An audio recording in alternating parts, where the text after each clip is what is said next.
नमस्कार, मैं हूं doctor Prateek Patel, cancer specialist, Pune, Maharashtra, India से। और आज हम यहां पे बात करने वाले हैं लंग कैंसर्स के बारे में, जो कि एक कॉमन काफ़ी डिसीज़ है इंडिया में। और ये क्यों इतना कॉमन है और ये क्यों इतना डिफ़िकल्ट टू डायग्नोस है, इसके बारे में भी हम डिस्कस करेंगे। यूजुअली लंग कैंसर्स के मरीज़ इंडिया में जितने भी जिनका निदान होता है, ये 80% केसेस स्टेज 4 पे रहते हैं, जो कि लास्ट स्टेज माना जाता है। और बहुत कम ऐसे मरीज का निदान होता है जो अर्ली स्टेजेस में होता है। इसके बहुत सारे कारण हैं। सबसे पहला कारण, क्योंकि अपने यहाँ पे टोबैको का कंजम्पशन बहुत ज़्यादा है, स्मोकिंग का कंजम्पशन बहुत ज़्यादा है, तो लंग कैंसर का ये एकमेव बहुत बड़ा रीज़न है जिसके वजह से फुफ्फुस का कैंसर या लंग कैंसर होता है। तो इस रीज़न के वजह से लंग कैंसर्स काफ़ी कॉमन है भारत में। दूसरा रीज़न ये है कि टोबैको कंज्यूम करने वाले जितने भी मरीज हैं, उनको लगातार खांसी होना, लगातार कफ होना, लगातार छाती में दर्द होना कॉमन होता है। तो इन प्रॉब्लम्स की वजह से ये एक्सरे या सीटी स्कैन जल्दी से नहीं करते हैं, तो ये कैंसर इनके बॉडी में बढ़ता चला जाता है। और जब इसका निदान होता है, जब ये स्टेज 4 में ऑलरेडी होता है। नेक्स्ट इंपॉर्टेंट थिंग है कि भारत में टीबी भी बहुत ज्यादा कॉमन है।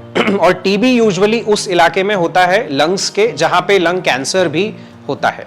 तो काफी सारे एरियाज में टीबी का ट्रीटमेंट इमीडिएटली स्टार्ट कर दिया जाता है, बट वो एक्चुअली लंग कैंसर होता है और उस गलत ट्रीटमेंट की वजह से वो कैंसर बॉडी में बढ़ता चला जाता है।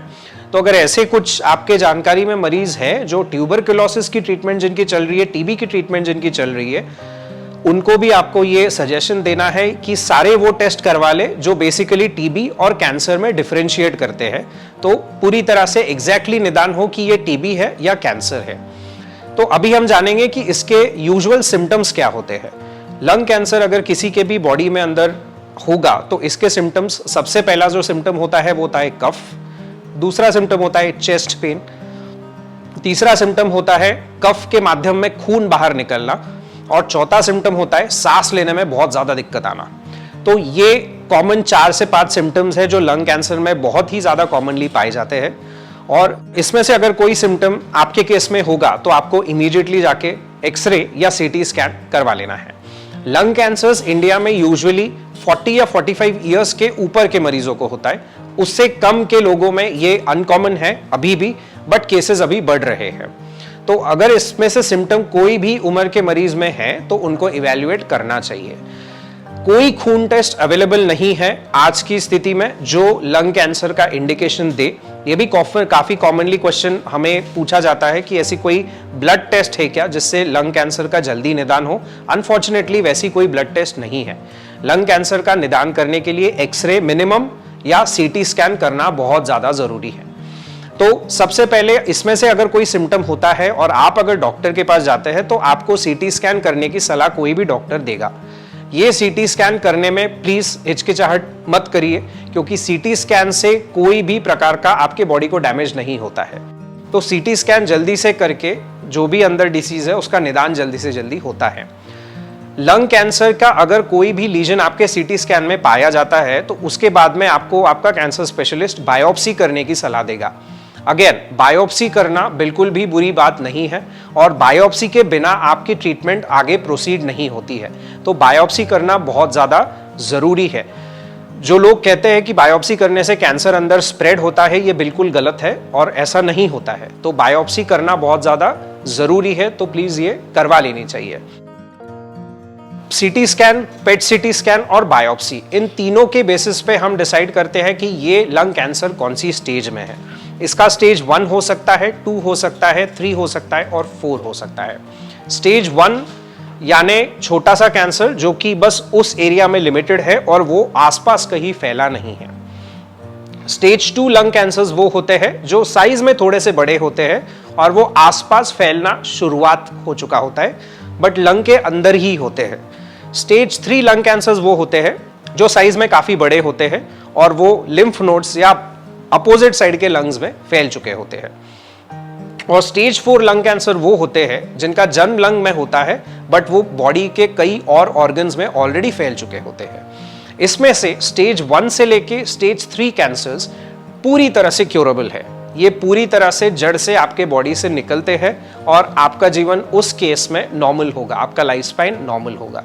पर स्टेज 4 कैंसर्स अनफॉर्चुनेटली इसमें सिर्फ कंट्रोल पाया जा सकता है, इसमें क्योर पाया जा सकता नहीं है आज की स्थिति में। हम डिस्कस करेंगे मैक्सिमम स्टेज 4 कैंसर्स के बारे में, बट मैं स्टेज 1 से 3 कैंसर्स के बारे में क्विकली आपको बता देता हूं कि इसकी ट्रीटमेंट 2 स्वरूप में होती है, एक सर्जरी और दूसरा कीमो और रेडिएशन। सर्जरी उन कैंसर्स में की जाती है जो कैंसर्स बहुत छोटे हैं और उसे हम निकाल सकते हैं बाहर सर्जरी के माध्यम से। अगर हम सर्जरी से उसको नहीं निकाल सकते हैं तो उसको कीमो और रेडिएशन से जला दिया जाता है। इस केस में कोई सर्जरी करने की जरूरत नहीं पड़ती है। और लास्ट है स्टेज 4 कैंसर, जिसमें सर्जरी और रेडिएशन का ज्यादा रोल नहीं है, पर सिर्फ कीमो और टारगेटेड थेरेपी और इम्यूनोथेरेपी का रोल है। स्टेज 4 कैंसर्स में आज के टाइम पे ऐसी काफी ट्रीटमेंट मोडालिटीज अवेलेबल है जिससे ये कंट्रोल 7 से 8 साल तक या उससे ऊपर भी पाया जा सकता है। इसे टारगेटेड थेरेपी या इम्यूनोथेरेपी कहा जाता है। कीमोथेरेपी हम कई साल से यूज करते आ रहे हैं, वो आज भी यूज होता है, बट लंग कैंसर्स में मैक्सिमम टारगेटेड थेरेपी और इम्यूनोथेरेपी का अभी चर्चा है और इसका यूज है। Targeted therapy is basically tablets, तो ये टैबलेट्स के स्वरूप में ट्रीटमेंट होती है जो आपकी स्पेसिफिक टेस्ट करके उसके हिसाब से आपको वो ट्रीटमेंट दी जाती है। तो ये हर मरीज की ट्रीटमेंट अलग अलग होती है। इस टेस्ट में बेसिकली हम वो ढूंढ सकते हैं जिसके वजह से ये लंग कैंसर का जन्म आपकी बॉडी में हुआ है। ये यूजुअली डीएनए डिफेक्ट्स के फॉर्म में होता है। जो हमें हमारी बॉडी के ब्लड में जो डीएनए होता है उसमें जब डिफेक्ट्स आते हैं तो लंग कैंसर की शुरुआत होती है, और इस डिफेक्ट्स को हम ट्रीट करते हैं उन टैबलेट्स के स्वरूप से जिसे हम टारगेटेड थेरेपी कहते हैं। और जो लास्ट ऑप्शन है जो है इम्यूनोथेरेपी। सो इम्यूनोथेरेपी एक ऐसी ट्रीटमेंट है जिससे आपकी बॉडी की इम्यूनिटी शूट अप हो जाती है 10 टाइम्स 12 टाइम्स। उसकी वजह से नेचुरली आपके बॉडी की इम्यूनिटी फाइटिंग सिस्टम स्टिम्युलेट होती है और वो नेचुरली आपके बॉडी के कैंसर सेल्स को डिस्ट्रॉय करता है। ये ट्रीटमेंट बेस्ट मानी जाती है क्योंकि इसके कोई साइड इफेक्ट्स नहीं है। कीमोथेरेपी, टारगेटेड थेरेपी और इम्यूनोथेरेपी, साइड इफेक्ट्स सबसे ज्यादा यहाँ हैं और कम होते जाते इम्यूनोथेरेपी की तरफ। ये ट्रीटमेंट अभी भारत में थोड़ी एक्सपेंसिव है, बट ये सारे इंश्योरेंसेस में कवर होती है। ऐसे कोई अगर पेशेंट्स है जो फाइनेंशियली स्ट्रांग है, वेल ऑफ है, तो उनको डेफिनेटली इम्यूनोथेरेपी का फायदा लेना चाहिए। तो लंग कैंसर में अभी मैक्सिमम मरीज जो है वो टारगेटेड थेरेपी और इम्यूनोथेरेपी पे ट्रीटमेंट उनकी चलती है, जिससे हमें काफी लंबे समय तक कंट्रोल मिलता है, उनकी लाइफ ठीक रहती है, क्वालिटी ऑफ लाइफ भी पेशेंट की बहुत अच्छी होती है। तो ये था लंग कैंसर के बारे में शॉर्ट में समरी। अगर आपके पहचान में आपके कोई फ्रेंड्स या फैमिली है जो लंग कैंसर से पीड़ित है और इसमें से कोई ट्रीटमेंट का उपभोग लेना चाहते हैं तो कृपया आप कांटेक्ट कर सकते हैं। धन्यवाद।